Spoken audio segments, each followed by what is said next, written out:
I got married at 20 years of age. But it's the family, it's the parents who said, okay, it's done for a good, because from the time that I met my wife and proposed was less than 4 weeks. Oh. Because because basically I saw her at university and she annihilated somebody in a debate. Like, And you're like, I'll take her. Tayyib, like, I need to know who this person is, you know? Like, and he said that she studies in my class. So I tried to talk to her. I remember she went into the university shop. Okay. And she picked up her stuff. So I went to pick up the Twix. And Nick, who plays on the football team with me, soccer team, he was the guy at the checkout, you know, the cashier. So I put my Twix and I said, Nick, all this is on me. And she went, excuse me? Bismillah. Like that. Okay. And I went, oh. So anyway, for the next 3 weeks, I tried to make conversation, but she would never really give me too much of the time of day. It's called playing hard. No, really, no. But then one day I said, you know what, Allah subhanahu wa ta'ala, like, because I was khatib at the university as well, I said, it's not good for me to get too involved in these kind of things. So I said, yeah, Allah, I'm going to plead with you, like, just sort this out. Okay. Either get the feelings out the way or give me an opportunity to go door open. So I did istikhara. 2 rak'ah after Isha, 4 rak'ah when I wake up middle of the night, 2 rak'ah before Fajr. And I used to, you know, some people think dua has to be very sophisticated. Wallah, my dua was very simple. In sujood, Allahumma, I know I'm not Musa or Zakaria alayhim as-salam. Allahumma, I know I'm not deserving. Just give me an ayah like you gave Musa. Not one of those feeling ayah. Give me an ayah like you gave Zakaria. And literally make it dua. And on the 8th or 9th night, and bear in mind, I'm not like a Sufi by any stretch of the imagination, I saw a dream that the Tayyib who I had asked about her brought me a qurbani and said to me, Sami, it's Eid, sacrifice fi sabilillah. And in the dream, I vividly remember it, Bismillah, Allahu Akbar. I called him, I said, listen, go tell Sumayya, there's a guy called Sami, he wants to marry her. He said, bro, what do you think this is, 1500s? What do you mean go and tell her there's a guy called Sami? I said, Wallahi, she's going to say yes. Well, and she said yes. And she said, yeah, I just need to hear it from him directly. I love it. And then 2 weeks later, I met her dad, very terrifying figure with a big beard. Yes, may Allah bless him. Yeah, and then two months later, did the nikah, or katib al-kitab, and then 6 months later, did the wedding. And we've never looked back. That's beautiful. You know, I know there's a characteristic that you possess, and I think you still possess it now, that is very important for a man, particularly a Muslim man, because you see how throughout that process he turned to Allah. There was an interest, right? Yes. Obviously, as she's appealing to him, right? So he tried the Twix. And still is, alhamdulillah. Oh, it still is, yes, still is. Well, sometimes people say marriage, it dies, it doesn't. Alhamdulillah. No, sir. No. So you saw that, but you turned to Allah because you know Allah is the ultimate one that's going to give it to you in the right way. And that's what's so important for the man, is to always turn back to Allah and make sure that his purpose is that, and it's not something that's tangible, that is of this world. Marriage is also about mawadda and rahmah, you know, it's about mawadda and rahmah. Yes. It's about kindness as well. And I realized the more effort I put in, such as establishing, for a friend of mine, Nigerian, Tayyib, Allah yadhkur bkhair, he set up this fathers group where we used to sit together. He'd say, guys, I've decided to adopt something. Every Friday morning, I go on a date with my wife for breakfast. And I said, mashallah, I'm going to do it as well. And you see the impact that has. Immediate. And then that changes your opinion on what it means to be a man. Because I grew up in a soccer environment where football environment. Once you cross the water, you can change your language and your tone. So I remember somebody in the changing room, because me and Tayyib, we got married younger. I got married first, and Tayyib said, khalas, I'll get married younger, and we got married. And I remember some of the brothers who weren't married, they used to say things like, when I get married, my wife gonna cook, cuz. My wife gonna clean. And I remember, like, one of the, Tayyib remarked to him and said to him, brother, let me just tell you something. A meal cooked out of love tastes much better than a meal cooked because you asked for it. Allahu Akbar. You know, when a wife loves you, she goes above and beyond for you. And we use the word nifs. The word nifs. And this is why what's it nifs? Like nifs, yeah, like it's you know, the idea that her spirit she puts is... her soul into the food. You know when you call soul food? Yeah, okay. That's our soul food. And then now we talk in your language.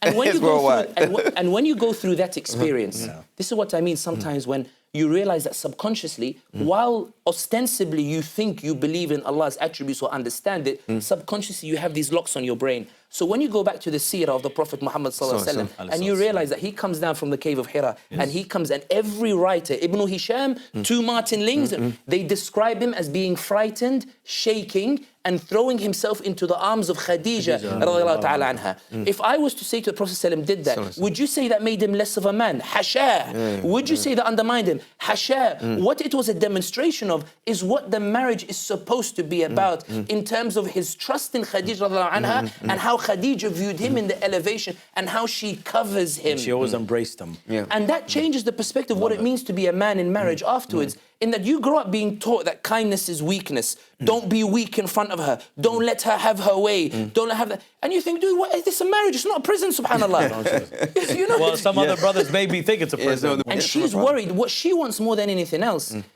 is to be valued. Right. A woman will support her husband, provided the husband, she feels that she's valued by the husband. Absolutely. The reason women worry about marriage is because they feel like the husband is going to trample all over them. Yes. That, you know, cook for me, woman, clean for me. So, And mind you, and you know, onto that point, is that I feel sometimes I'm actually not doing enough to help my wife Subhanallah. around the house. Even a simple reminder. She's like, hey, don't forget, you know, when you get a chance, I had to go to, I wasn't feeling well, and just don't forget the dishes. Yeah. Or just, you know, help me clean up around the house. Because we forget the double and the triple jobs that they're doing just to bring up our children, our offsprings. One of the things that changed my perspective on marriage, that encouraged me to get married young as well, was there's an ayah in the Quran where Allah says He puts mawadda and rahmah between husband and wife. And the reason that stopped me was because I read it and I said, wait a minute. So that means that I can be in a marriage and there'll be periods where I don't love my wife. Because if Allah's put mawadda and rahmah, it means He can take away mawadda and rahmah. And then you see in another place where He says, even if you hate your wife, don't oppress her. So implying that love will go, and you're married man, you know it as well. Love goes up and it goes down. And that's why when we mentioned earlier about those who marry for the deen, because when that love has those periods where perhaps sometimes it vanishes, and somebody put it to me quite wise. He said, if your wife loves you, she'll look after you. But if she doesn't love you, she'll still look after you because she loves Allah. and there you go. And that way you're sort. And I give you just a classic example. And Sheikh Abdullah, you'll know this, and you will know it because you travel a lot as well. Let's be brutally honest. Like and I'll be honest. I told my wife last night, Shid, how is it? I told her, Sumaya, to be honest, it's lonely in the hotel room by myself. 100%. I'm far away from home. I want to see Salma, my daughter. I want to see Sulaiman. Yes, Sumaya, when I go to a crowd, the crowds, they come in droves and each one is looking at you, looking for an answer. And I'm just a guy from Wembley who can... Sumaya, like I'm a bit... When your wife tells you on the phone, Sami, Ahmad Rabbak, say Alhamdulillah, Allah gave you this opportunity, that Allah blessed you. Don't worry about things here. I've got it all sorted, I've got it unlocked. Mashallah. That reassurance, you know the feeling. That's reinvigoration that it gives. It doesn't make me less of a man. The reason that I'm a man for it is because I accept that my wife is not an addition in my life. She's a pillar in my life. Right. And because she feels valued, she acts accordingly. And Inspiration. I tell a lot of people, I said, the only reason why I'm able to do everything I'm doing is because I got the supporting cast. Yeah, inspiration. Sometimes you fight with your partner. Sometimes you fight with your wife, right? It's life. And some people have different ways of expressing anger. My anger is keep quiet and just walk out the door because it's better than saying something, you know? You go, you got to, over something so stupid, you know, something so silly, we argued about it. And this is where friends, you know, al-mar'u ala dini khalilih, man is on the religion of his companions. I have a friend of mine who's been my friend since the university days. He was with me in Turkey in Ghana. Sahib Sahib. Sahib Sahib. Tayyib, Nigerian brother. One day, I sat with him in the car after arguing with my wife. And I said to him, Tayyib, do you know what it is, Tayyib? Like, I feel like I'm going through those periods where the love has sort of vanished and that kind of stuff. You know, we're fighting over little things here and there. You know, sometimes... And he listened to me for a whole hour, me complaining. Then he said to me, in his words, Kazi, when you come home, do you ever find, like, the meal is not cooked? I said, no, never. He said, your daughter, Salma, her Quran, how much of it is what you taught? I said 99% is what Sumaya taught Salma. When Salma goes to school, how does she do? She said she's doing very well. Would you say she's well looked after? She's well looked after. How is your wife's relationship with your mother? I said they talk and they're always together and she shows it really well. And he said, when you have like an interview stuff for that kind of thing, what's her reaction? I said she rushes with the same passion and she tells me wear this suit, wear this color, wear this tie, that kind of. Bro, fear Allah, ya akhi. Fear Allah, ya akhi. What's wrong with you, ya akhi? Like, why have you become blind? And I went, it's not what I wanted to hear. But I'll take it. But you're right. Right. And you go back with a different face. The way Sa'd ibn Mu'adh, you know, he's come back with a different face. You go in a different face and you realize that the kindness, sometimes you don't even say sorry to your partner. You just say, yeah, do you want to watch a movie tonight? Yeah. I accepted it. Let's move on. If you invest in the marriage, even when it's hard, you will get, and that's why now, alhamdulillah, I've been married, 13, 14 years now. Allahumma barak. Even when times are tough, you sit there, and I built my life with Sumaya. I built my life. This is what I meant earlier when I tell people, marry young, build your fortress first. Because when you go through the experiences, when you look back, she's part of every experience. The hard times, the tough times, such that you leave no room to imagine a life without her. So that even when you're moving forward, you think, I can't move forward in life without this beloved wife of mine. So even when that period where you feel like you don't love her as much, the respect leads to the love again. And this is where I finish on this point. You realize that there was a love that you thought was the correct love, But it's you know it as well. It's a different type. It's a love where you can't be without that person because they've been there through so much. And I think that's the mawadda Allah talked about. And when you feel it, you say, Alhamdulillah, Rabbil Alameen.